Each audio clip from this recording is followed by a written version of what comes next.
Good morning, everyone, and thank you for joining the Column EDC Coffee Chat, Coffee with Colleen. We're really excited to have one of our board members on today, Chris Meinig from Pacific Northwest National Labs. He's their lab director in Sequim, and he's going to share with us what's happening there and about some of their growth projections and projects they're working on.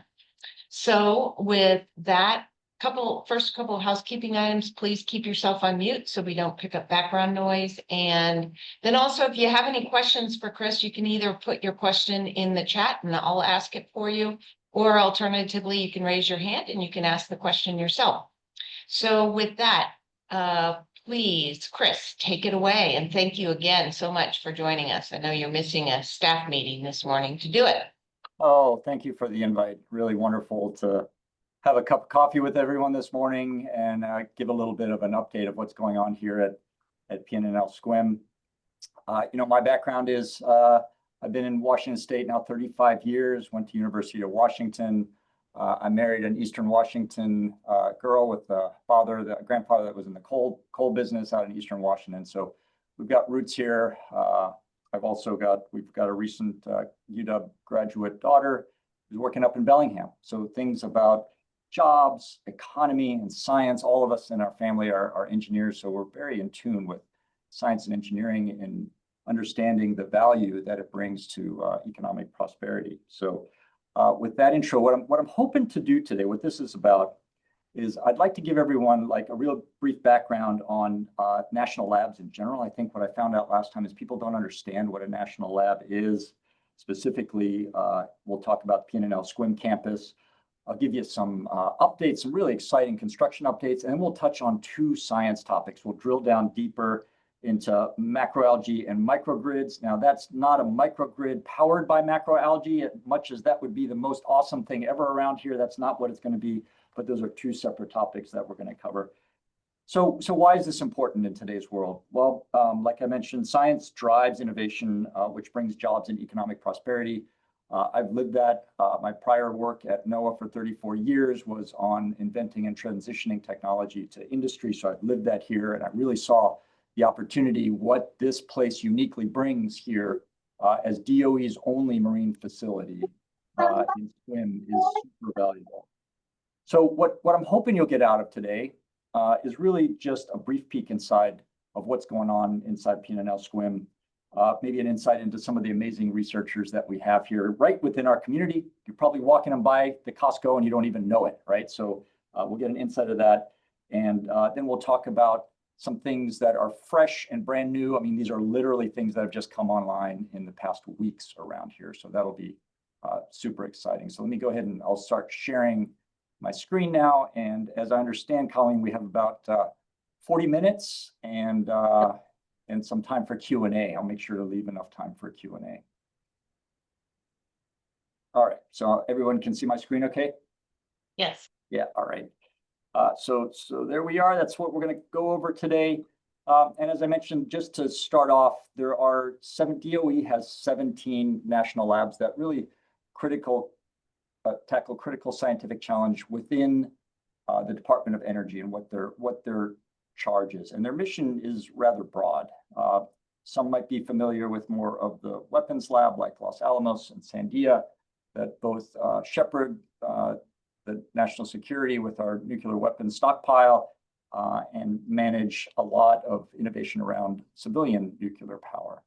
Some of the other labs might not be so well known, and specifically PNNL is really the only lab up here in the northwest corner. And as you look across those 17, we are a mid-sized national lab. Now, all of us as employees are not federal employees, and that's the big thing. Sometimes people think, oh, you're all feds, you're all scientists, you're researchers. That's not the case. We are Battelle Memorial Institute employees, and of the labs that you see there, 8 are managed by Battelle. So Battelle is managed as a not-for-profit institution. They manage 8 national labs, all focused towards doing the important scientific background for Department of Energy. So if you think about it, really within the Department of Energy, which is broad, everything from grid scale, managing the grid to batteries, to electrification, What you're looking here is really like the brain trust of providing for Department of Energy, right? The actual federal staff are fairly small. This is the scientific muscle and horsepower. All right, so if we drill down further into specifically, what PNNL does, and really the distinguishing strengths are with the core on the inside around chemistry, earth science, data science, and biology. And on the left-hand side, the impacts of that, of where we really have deep reaches around decarbonization, energy storage, understanding the grid, understanding things like cybersecurity threats to the grid, and then also managing our nuclear materials and threat analysis. Our primary office is in Richland, Washington, right? So we have over 6,400 staff total within PNNL. Most of those are in Richland. We just have right around 100 staff here in Sequim. The business volume is around 1.64 billion. It's just over 1,600 peer-reviewed publications, and around an invention disclosure per day gets filed. And if you look up, these are last year's numbers, but we're fairly diversified across science, energy, environment, national security. We do a lot of DoD work as well. And then others work is for doing work for like Bonneville Power, EPA, NOAA, for other federal agencies. So just a quick snapshot of what the jobs are like and how diversified we are in this economy. And there's some really big numbers that jump out here, and just how much of an economic driver PNNL is to total. Over 8,000 jobs generated in the state. There's a modest amount of licensing revenue. There's some startup companies that have spun out of this, but total payroll about 660 million within Washington State, and economic output of about 2.3 billion. So PNNL overall is a major economic force for the state. So let's drill down from PNNL. You're looking at the Richland campus there on the upper left. We're going to drill down to more Western Washington, and specifically in Sequim. We have offices in Seattle. There's about 350 staff in Seattle as well on South Lake Union. That's more in an office environment, right? That gives us really close contact to industry partners that are in the Seattle area, along with University of Washington. We have a small lighting lab in Portland. A lot of the core LED technology that is ubiquitous in all of our homes now was really developed out of that Portland lab. And then we've got the push pin there in Sequim. And as I mentioned, we are really the only one of those 17 national labs that I showed you that have any marine focus at all. That gives us a really unique competitive advantage in terms of the things that we can do on our waterfront. So here's a top-down view of our Sequim waterfront. I'm up here on the right-hand side is our analytical lab building. So we've got a shoreside facility along with analytical labs that gives us kind of this entire suite of operations that we can conduct in here. In total, we have 10 buildings located on about 117 acres. The real asset, though, is the connect to the water, right? So we have access to 5,000 acres that are submerged. We've got some permitting in place that allows us to do certain research activities around that area. And we've got right around 100 staff and researchers and support staff on campus right now.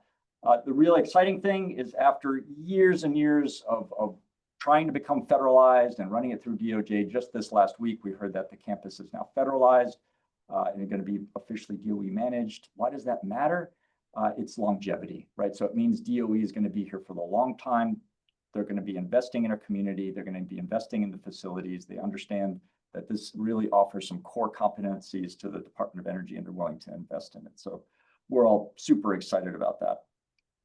Here's a top view of our campus. So as I mentioned, we heard the federalization news earlier last week. Everything in the pink outline there is the land that's going to get slated over to become managed by the Department of Energy. And if you zoom in there, you can see the shoreline facilities where we have a pier. We do a lot of our seawater pumping. We grow a lot of our macroalgae there for the folks that have been here for a tour. And then we have our Uplands campus that has the analytical lab. So it's a really nice balance between being in the wet labs and being able to conduct research, and then having the analytical labs up here where we can really do detailed gold standard studies in order to complement both of those research areas. So a lot of the fancy equipment, expensive equipment is up here, and down below, think of a lot of pumping seawater, a lot of tanks, a lot of circulating seawater that gets put into various research projects. A really big thing that I'm trying to promote here, and I think this is really why we have a unique, distinct advantage, is what I call our bench to bay capabilities. And what I'm hoping to do with that is seamlessly stitch everything from modeling. So picture like if we could have a perfect model of our Salish Sea and Sequim Bay and understand the physics of how seawater moves around. And then the bay part is what type of instruments would we do to validate and ground truth that? How would we know we're doing a good job of doing that? How do we go and use this environment now that we have some predictability about to develop vehicles, instrumentation test beds, do the research testing and development, because everything looks great on a PowerPoint screen until you get it in seawater, things usually go south. So this is like an area where we're trying to facilitate that ease of access. So going from an engineering hangar where the engineers are building and assembling things to getting it out to our operational dive and boating teams that can then go and deploy it, assess it, recover it, understand what's going on to it. The complement to that is we have the seawater facility and analytical lab. So if things are at the early stage, we can work in big tanks before we go out off our pier or further out into Sequim Bay. We're advancing our capabilities around our pier. We got a brand new vessel, and more we're getting uncrewed vehicles and pushing kind of the levels of autonomy that we can get out into these areas so that we can have machines do this work in a smart and safe way. A few of the exciting things that are coming our way here. This is direct Department of Energy investment. Everything on the left-hand slide there that has a dashed outline on are improvements that are going to be funded to our 1980s shoreline. So we're looking at upgrades to the dock and pier facility. We need a larger floating dock to house our new RV Resilience. It's much bigger than our last vessels have been. So floating dock is going to get upgraded. To the north there, we have our boat launch where we get our small vehicles and smaller boats in and out of the water. These tank facilities are called mesocosms. So picture these like as tanks that circulate seawater. They have instruments in there. So say if you're trying to understand, say, a biological assessment in replicates of how things are growing or not, or what's thriving or not. Seaweed's a really good example of that, and we'll get into some detail about that later. We'll have an engineering hangar coming in where we can get these vehicles in and out of the water. They can get scrubbed down. People can operate on them. They can break apart the containers and the O-rings, service the electronics, and then right away just get back out in the water. So trying to facilitate this between operations and the science and make this as smooth as possible. On the right-hand side, this is just a cartoon. It's not going to look like this at all. We have about $21 million for a new applied science laboratory. So inside that, there'll be 5 or 6 new laboratories. That's going to go on the furthest north end, just north of these yellow lines and those 2 buildings over there. We're going to get new and modern labs. We're going to get a large engineering hangar with an overhead crane of which we can build and test things. There'll be larger conferencing facilitation space, conferencing and collaboration spaces, and some offices as well. So that's all underway. We expect that's a couple of years. We really just started off that process. Real quick, Chris, that building that you just showed, where will that be located on the property? Yep. So you probably can't see my mouse, but it's see the 2 north buildings for the yellow lines. You've got the square one up there. Okay. Yeah. And there's 3 labs in this other building where our current conference room is that you've been in before. So those will slowly get dismantled and built up. So the first thing to go will be the office buildings. We'll get some temporary modulars. And then eventually we're going to be rebuilding the entire property. So that's going to go down here. It's really exciting. Congratulations. Exciting. Yeah, that's really great. So some other investments that are coming last year, we welcomed our new hybrid vessel that we're going through readiness now. We're stepping through a bunch of growing pains, I'll say, with a complex, battery electric hybrid boat that's really run mostly on software. So we're still stepping through that and understanding it. We're going to take it back to Seattle here for some maintenance, but we're getting our crew and our capabilities aligned to start using that in our bay. On the next one to the right, we've got deployed an underwater cabled array. So picture this like a subsea data and power station. So it's a large canister cabled out there so we can plug other things into it. We can route power bidirectionally, either from things like tidal turbines that make power, we can bring that power to shore, or if we need to power things like the buoy that you see over there, that can get routed through that. Fiber optic cable brings back all the data we would like. On the lower left there, we've got our autonomous surface vehicle, which is really a development vehicle that we can work on the fundamentals of autonomy. So it's got a LiDAR system on there. Say if we wanted to understand how to remotely conduct an operation, like survey all the eelgrass in Sequim Bay, right? It's got subsea sensors, it's got cameras, it programs, it knows some baseline information about Sequim Bay. It goes out there and autonomously figures out where the mapping is, what the density is. Maybe it takes some water samples along the way. That's the goal of where we're hoping to go with a lot of these autonomy systems. And then on the lower right is our integrated renewable energy system. That was the state of Washington funded project. Representative Theringer, thank you so much. This is super exciting. This is now online. We are moving electrons through this system, and this is one of the highlights that I'm going to talk about as we get through that. But that's a microgrid with some battery energy storage. We can route power to our boat. We can charge our boat. We can charge our cars. We've got integrated solar panels that we can do this. There's other onshore facilities we can power. We can go into island mode. We can use the microgrid itself to develop better software against cybersecurity threats. We can develop better switches, electronics. So think of this as both a system that's going to serve our facility and our research for the coming years. We can't do any of this without partners. You guys clearly understand that really without partnerships, we're not nearly as good as we can be together. So we're really proud of the partners that we formed across government, academia, and industry. And these are really core and essential to how we conduct our work. And it really plays a primary role in my strategic thinking about what I'd like to do here in the Sequim Bay. I don't really want to replicate anything. I want to use what's unique about our environment and use those ocean test beds in other areas in the Northwest that are good for what they do, but really dovetail well with our partners so that we can really have this continuous test bed ability from our really nice calm conditions here to maybe our OSU partners that have large offshore conditions where they've got big waves and access to the ocean, but they can only access it for 6 months. How do you develop that technology all along the way? Well, it takes partners. All right, so now I'm going to shift gears a little bit. Now we're going to get into the two science talks that I mentioned in there. And what I'd like to do, since you all can't be here today, I would love to have you guys in here today. But I'd like to all imagine as if we're walking into one of these labs. And here you're looking at one of our researchers, Scott Edmondson. And what I'd like to do is describe what it's like if we were all to collectively walk in there with our coffee cups and say, all right, what's this place is about? Well, the first thing you would see with your eyes in those background lights is really, really bright full spectrum LEDs. So you would get in there and it would feel like the outside. These are controllable lights, computer controlled. We can dial in any spectrum for any place on the planet and duration that we would like to help us cultivate the algae.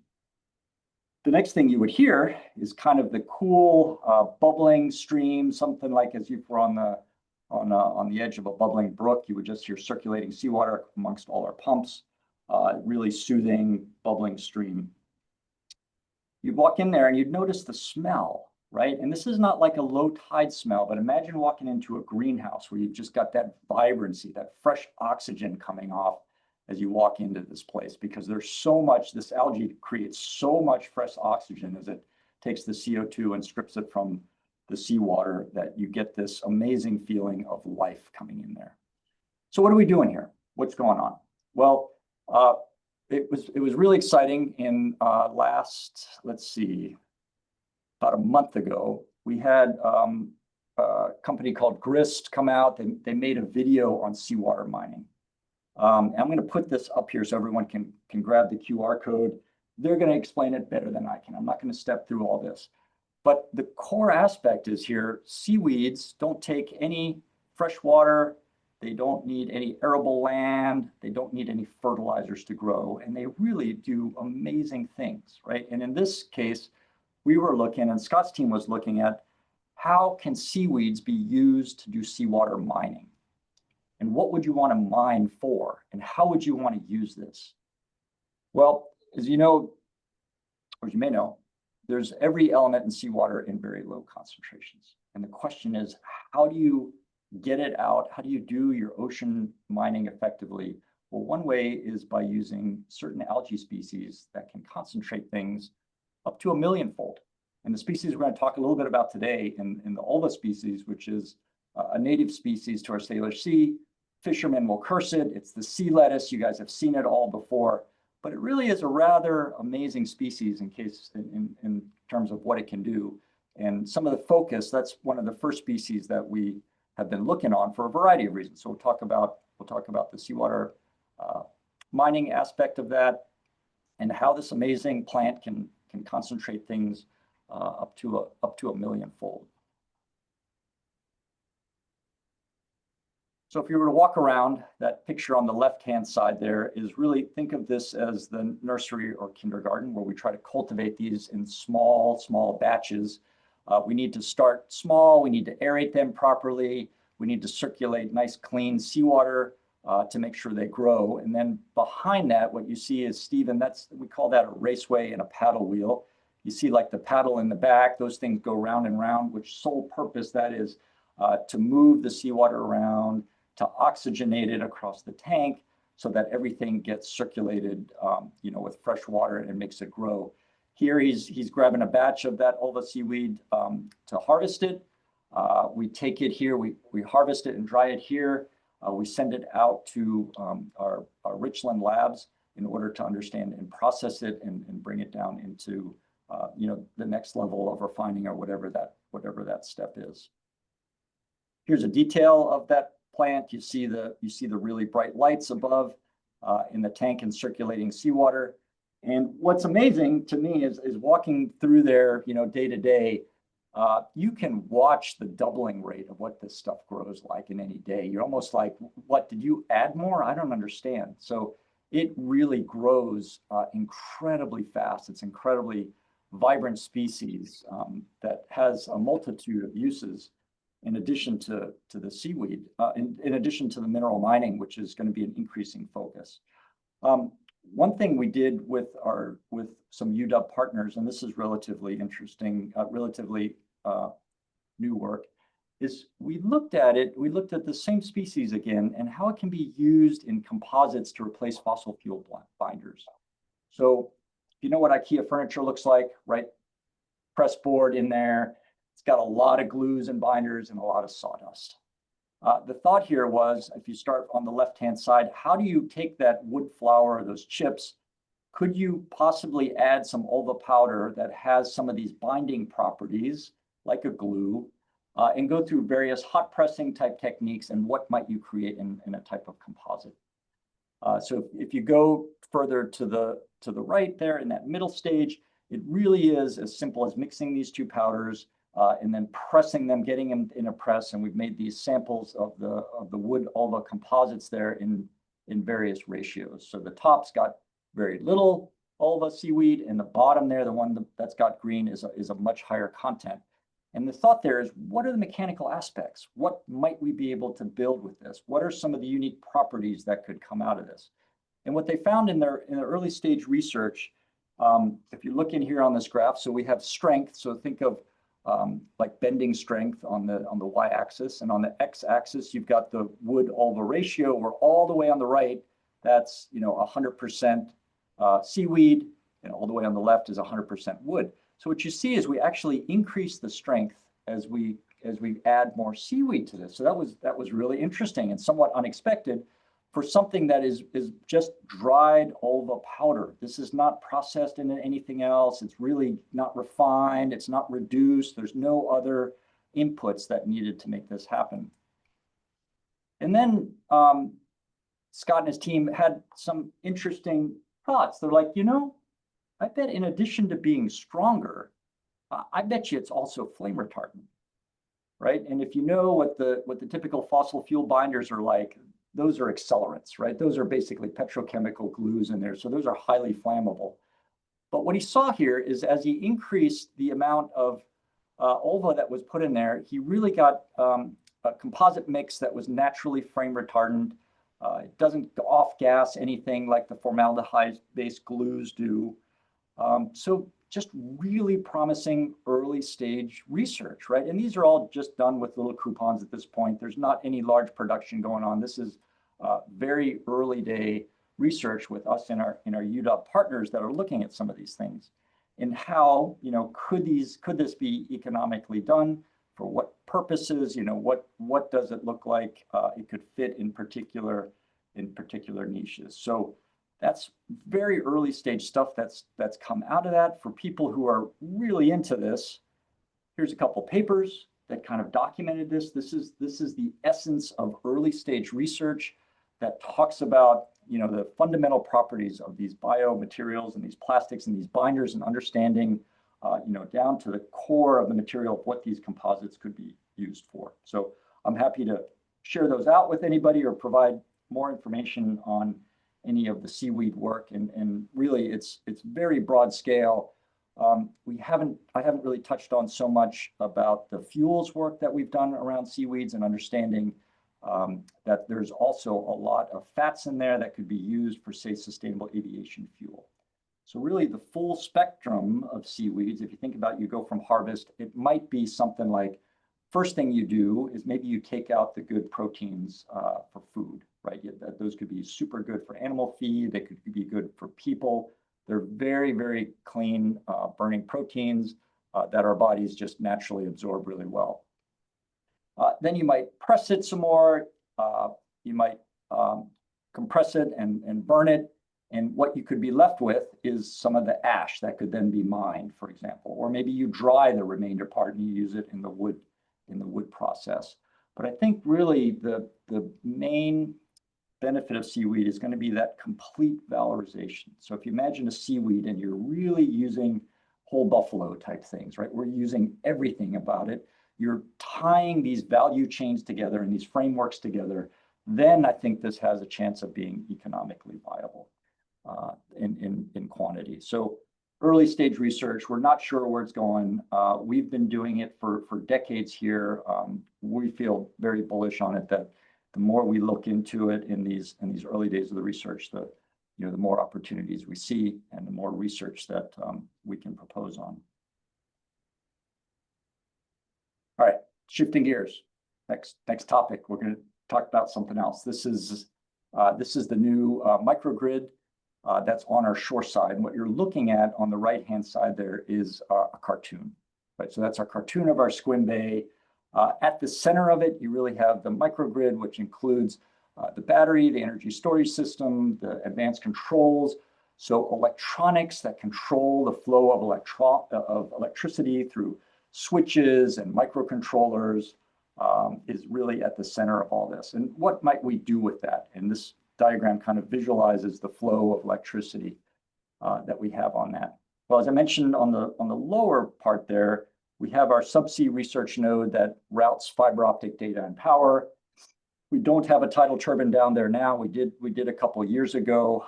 Ideally, we'd be making some power. We would be routing that. Maybe that goes through the subsea node into the energy storage facility, storing it on the battery used for other things. We do have the solar panels on our building.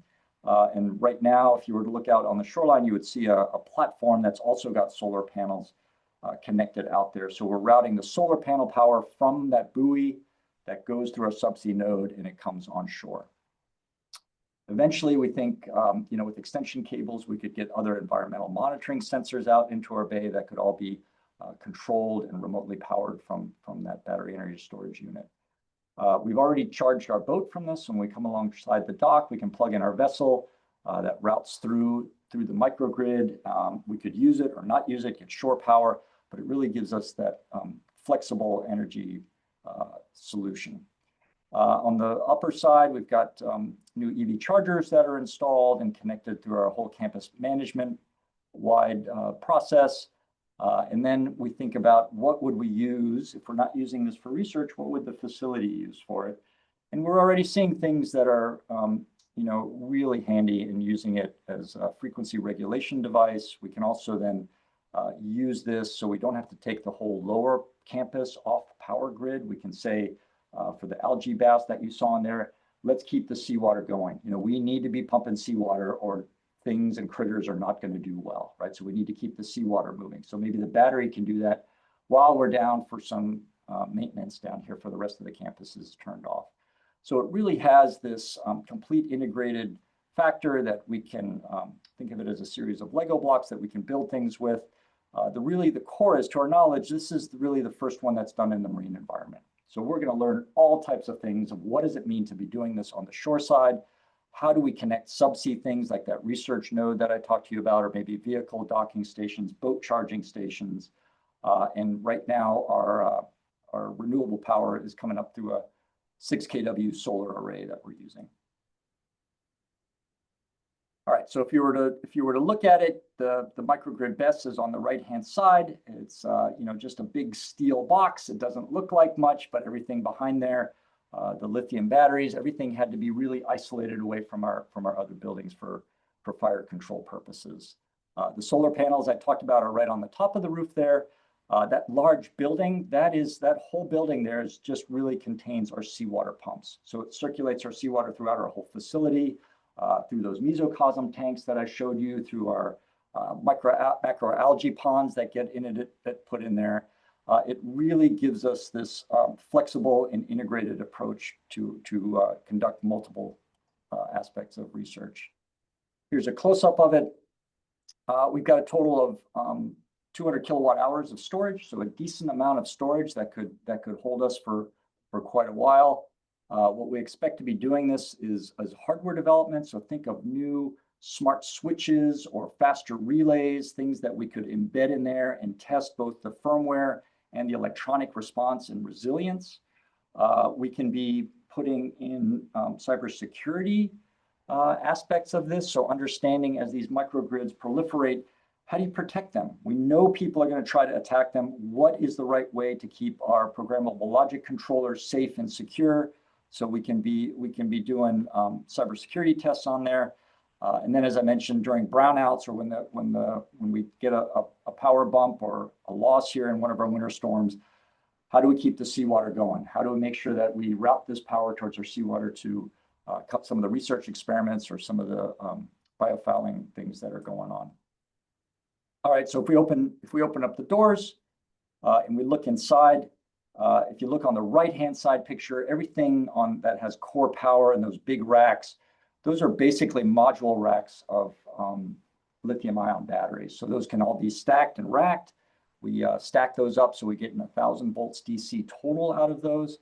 Everything on the left-hand side on those DIN rails are all controllers and routing equipment, everything that makes sure this works autonomously or programmed that the microgrid is programmed to do what we want it to do.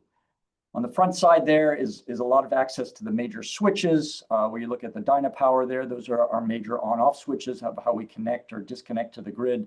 And if we're going to be doing any servicing, PNL is really, really concerned about safety, in particular electronic safety. So we have a whole bunch of protocols that we've developed, and those then could be shared with others about how do you effectively manage a system like this that, lithium batteries, 1,000 volt DC, those are high hazards, and you have to manage them appropriately and understand what the hazards are and have a good cataloging of the system that you have. All right, I think, we're just about at time. What would I like you to take away today? Well, that number one, PNL is a major Washington State economic driver for a variety of research. Only a small part of here is here in PNL Sequim. We have that ability to do the deep reach back. Really, within a phone call or two, I can just about find any researcher or any expertise that's available. Specifically for PNL Sequim, we're looking at $40 million coming in facility improvements. That is great, super exciting. We got the vessel, we got new facilities, we got new buildings coming up.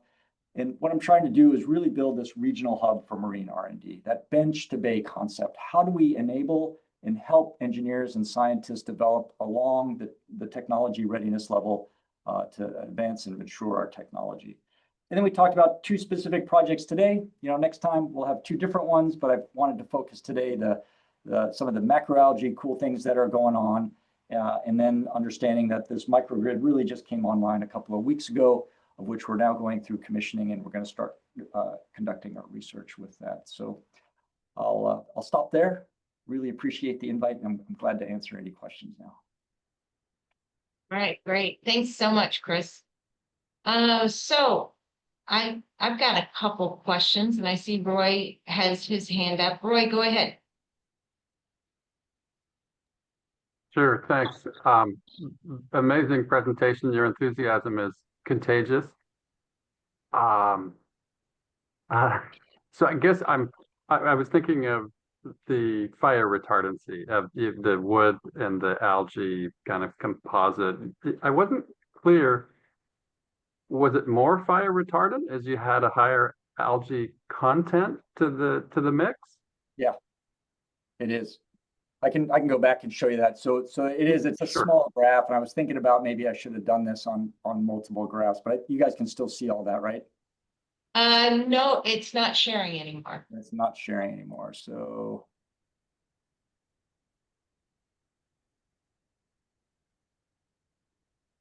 right. So this one here. So really the key thing, Roy, is right in this middle. You know, if you look at the one with the flame, the ulva, the high seaweed content is the one at the bottom. So if I play that animation, you know, that's that little piece of wood coming in and out of the flame. And then as we increase the wood, the pure wood content is going to be flammable. Yep. And then what's interesting on the right-hand side, we have a time domain of there. So you look at the time to extinction in seconds and the ratio of wood to ulva composition on the right-hand side. So all the way on the right-hand side of that graph is 100% ulva. And you can see it just doesn't burn. And then if you get into some mix, Wow. you see how rapidly. But I think the key takeaway from that right-hand graph there is even at 20% mix, look how much down you're bringing the flammability, right? Huge applications in the long term with engineered wood products and as a glue substitute. Yeah. Thank you. Yep. So Chris, you know, the work that we've talked about this before that PNNL does is so interesting and has so much potential opportunity, but it lies within the technology readiness level scale towards the early stages. So what do you guys usually focus on from TRL 1 to 10? Where 1, for folks that don't know, 1 is an idea, a basic idea. 10 is you're producing 100,000 of some device, or you've got it deployed. Yeah. Where is the sweet spot for PNNL Sequim? Yeah, so for PNNL in general, I would say it's much more on the early days, right? So some fundamental things around battery technology, the airport scanner you walk into when you go through at SeaTac, Colleen, that core technology that came out of PNNL. So sorry for that. We are way more in the applied and demonstration side over here in Sequim, right? So much of it is, say, like next week, we have a large partnership coming off around vehicles and UUVs, underwater autonomous vehicles. Those are not our vehicles. Those are developed with academia and industry. What is ours is the integration of understanding, hey, I have this model. I can make a forecast model. If I know what the tide's going to be like in Sequim Bay, I know what the temperature is going to be like. How do I take that knowledge of the model that runs on a big computer, right? Not a supercomputer, but a very big computer. Now, how do I shrink that down into something like the size of the brain that's on that vehicle so it can make sense of it for autonomy purposes? That's kind of where our sweet spot is in here. It's not going to be in the fundamental discovery of new elements. You know, it may be in things like the macroalgae where I saw what I showed you there, but it'll be at the early stages of writing the papers, understanding the fundamentals, and then probably scaling it is probably going to happen somewhere else. We will either do that through our partner network or through our university partners to understand kind of what the next stage is in there. So it's both in the demonstration part, I'll say on the marine side, and then in the wet lab side, it can be early stages, but then if we're going to scale and move it out, it's going to be through partners.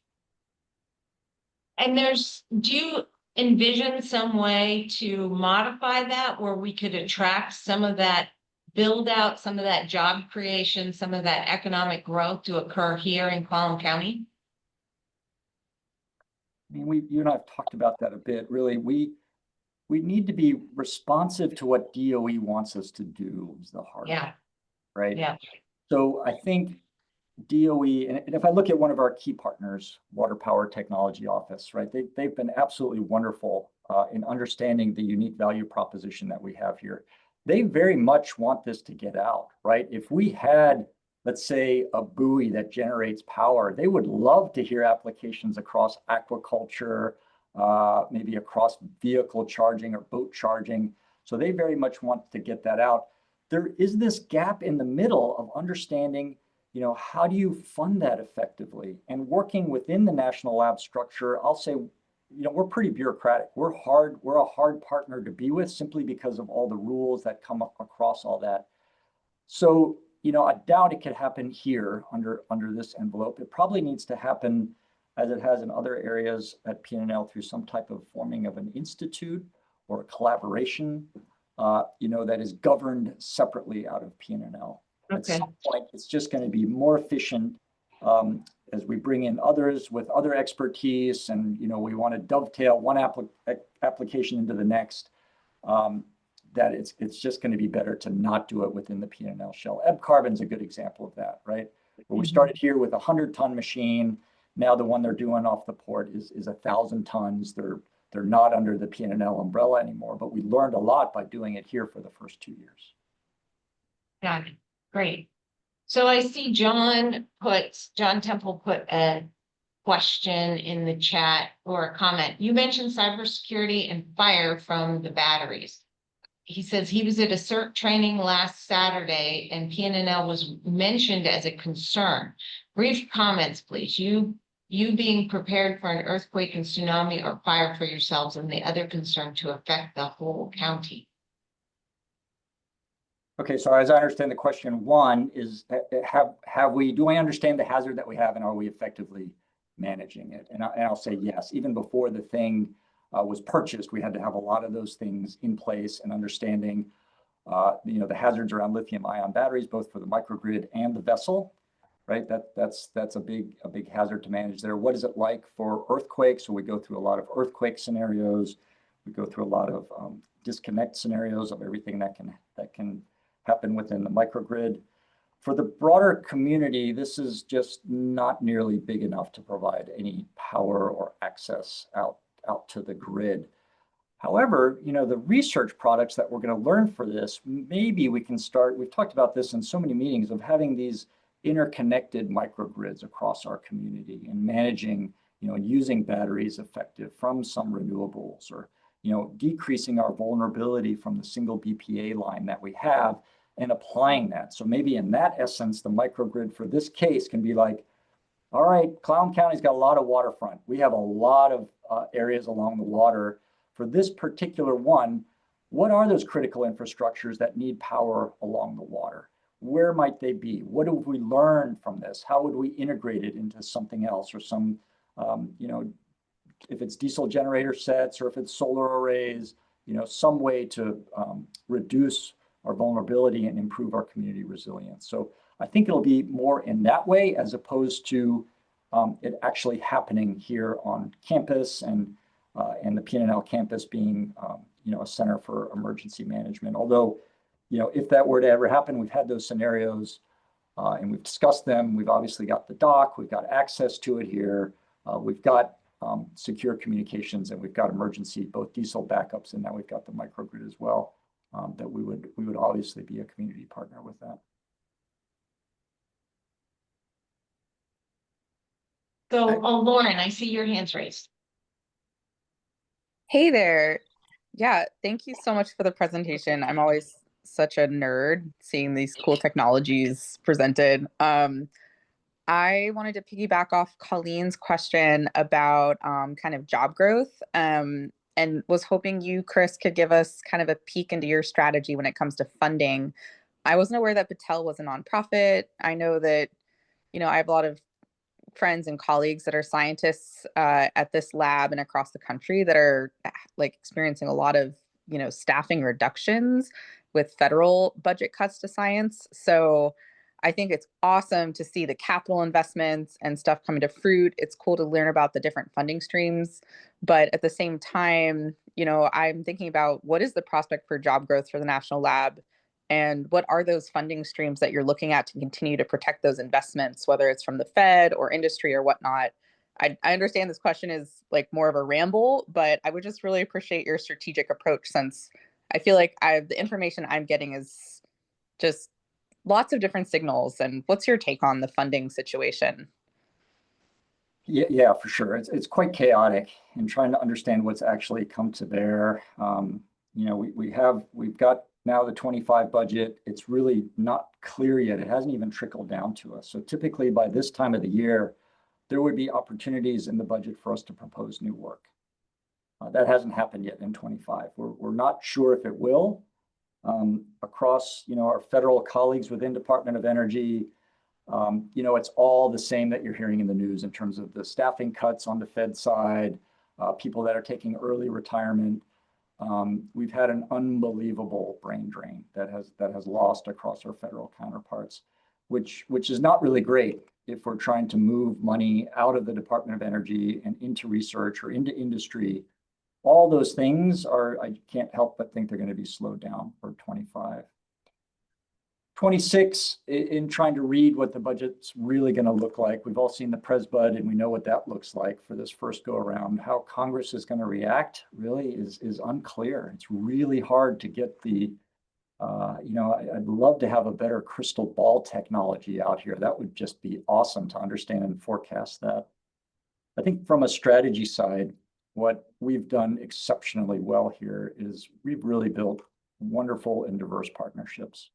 So if we look across the entire federal space, kind of the diversity of funding that we have, is really strong. So I'm hoping that diversity in funding stream, in understanding how we can pivot from, I'll say civilian uses to doing perhaps more DoD work with our DoD partners. We've had a strong DoD presence here for a long time.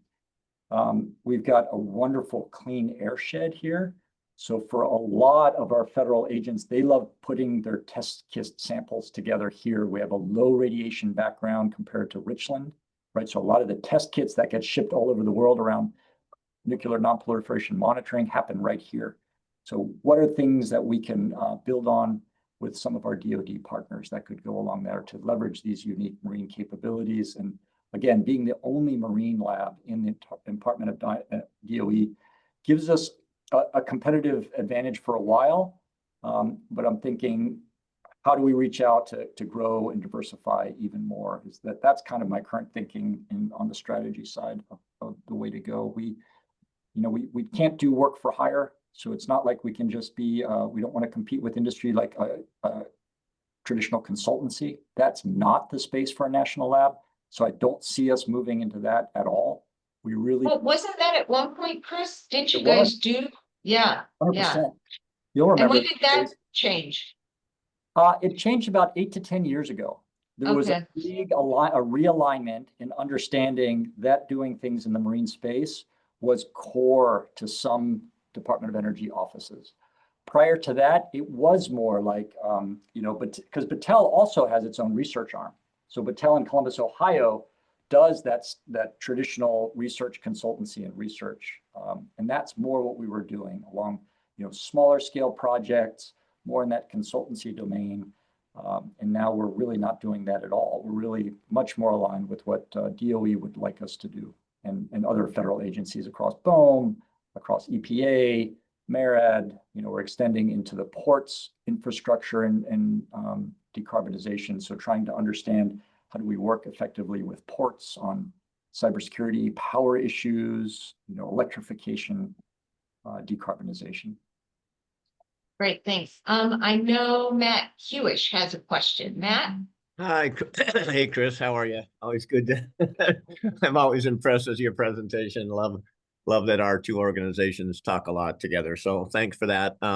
And I'm always impressed with your, your boats in the marina, and I see that, of course. Are you going to move that down to your own place, or are you going to keep it in the marina? So it looks like you've No, done. I need to stay in Marina. We've got too much water exchange. We Okay. can tie up here for a couple hours, but last couple weeks on those big 5 and 6 knots water exchange, we just can't keep it tied up there.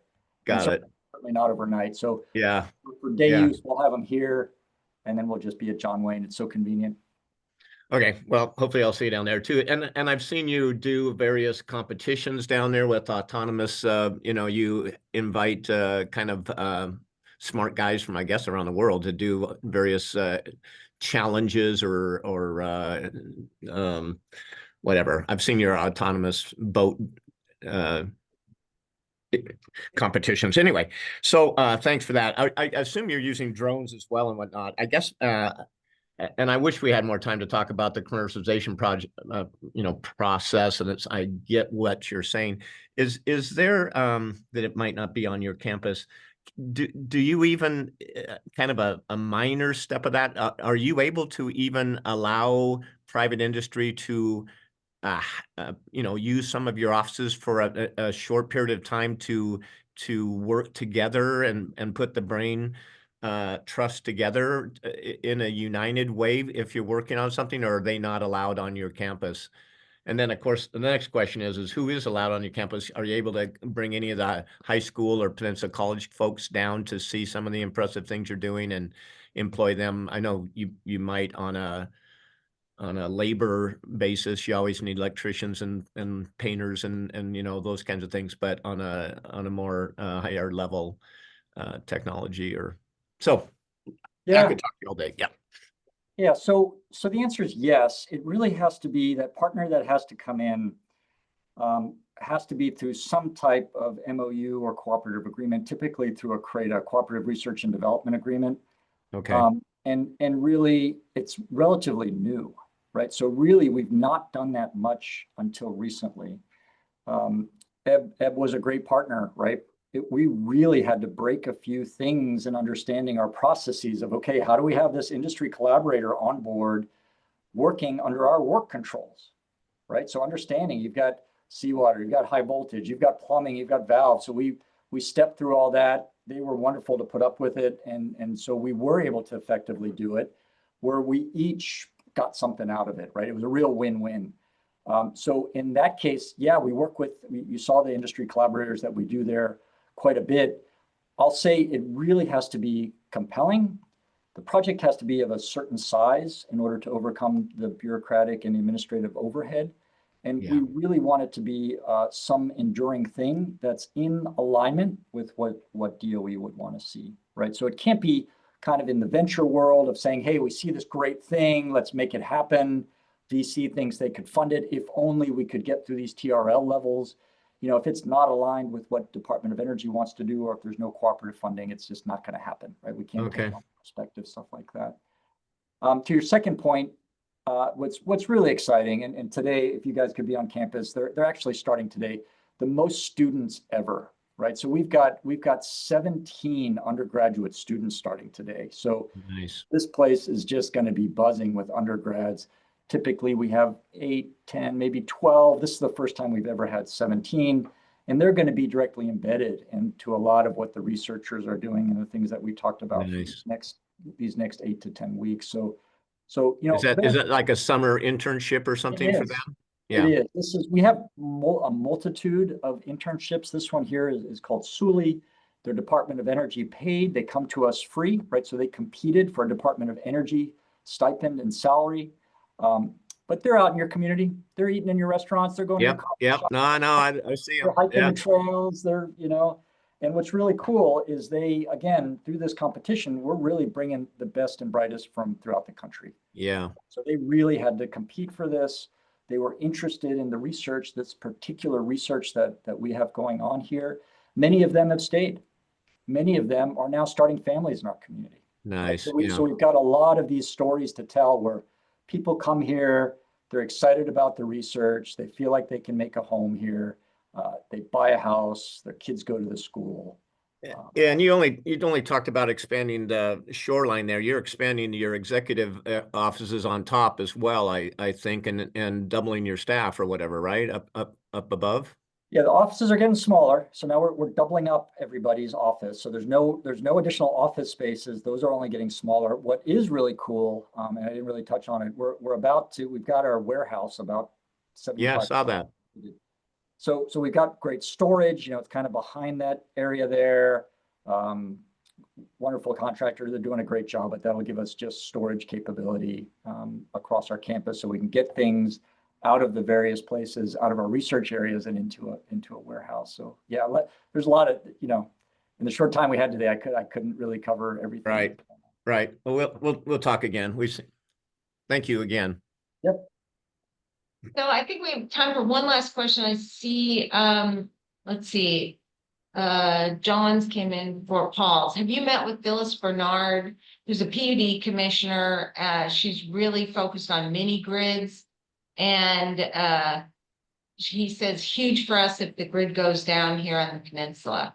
So I know you were working with NODC about different types of marine technologies and mini grids for that. Can you speak to that in the whopping 2 minutes we have left? Yeah, well, I don't know Phyllis. I know a lot. Again, I'm sure a lot of our researchers that are integrated with this would know people within the community. So a lot of we have most of our microgrid experts are over in Richland, right? So they're coming over for this. They have kind of that core technology in understanding, how would you evaluate the right place to put a microgrid? Where would it be? Where are the vulnerabilities and the threats and critical infrastructure, and understanding how you would back that up? We've got our people all the way out in Forks, right? They're extremely vulnerable on that power line, and they've got some infrastructure coming in. What might we do around port facilities or critical places that, just can't go down, and the level of redundancy that you might have? There's I'm glad to connect you to entire teams at PNNL that are working with that, right? It's really, and if that's of interest, Colleen, maybe we could come back and simply talk about, an Olympic Peninsula microgrid and some of the efforts that are going on, and some of the results of the studies that have been published and understanding it. Okay, that'd be great. Thank you. All right. Well, we have run out of time. Thanks so much, Chris, for leading the incredible team that you lead over there at the laboratory. And thanks for taking time out of your day today to present to us. We really appreciate you and being part of our EDC board and all that you do. So thanks, everyone, and have a great day. We'll have the recording up online later on today. Thanks, Colleen. Thank you. Great to be with everyone today. Bye-bye now. Thanks. Bye-bye.